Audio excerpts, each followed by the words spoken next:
ওই সময় আল্লাহর গোস্সাও অনেক। রমজানের রোজা রাখলো, পিছনের গুনাহ মাফ। রাত্রিবেলা তারাবি পড়লো, পিছনের গুনাহ মাফ। শবে কদর তালাশ করলো, পিছনের গুনাহ মাফ। এইভাবে গুনাহ মাফ করবে। তা আল্লাহ তাআলা বলেন, বান্দা, একে তো আমি আল্লাহ ভাগ করে দিলাম, এক দশক রহমত, মধ্য দশক মাগফিরাত, শেষ দশক নাজাত, জাহান্নাম থেকে মুক্তি। এক একটা আমলকে 70 গুণ বেশি বাড়ায় দিলাম। এরপরে আমি আল্লাহ তাআলা প্রত্যেকটা অতিরিক্ত আমলের বিনিময়ে পিছনের গুনাহ মাফ করে দিলাম। এত কিছু দিয়েও নাফরমানের মন গলাইতে পারে না। বরং তার কথা হলো, যত কিছুই বলেন আল্লাহ, আমি এর সাথে নাই।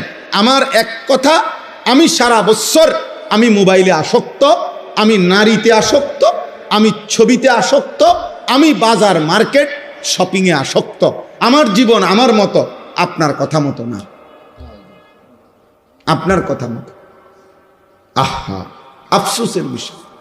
রাসূলুল্লাহ সাল্লাল্লাহু আলাইহি ওয়াসাল্লাম প্রত্যেক রমজানে, বুখারী শরীফের হাদিস, প্রত্যেক রমজানে হযরত আব্দুল্লাহ ইবনে আব্বাস রাদিয়াল্লাহু তাআলা আনহুমা তিনি বর্ণনা করছেন।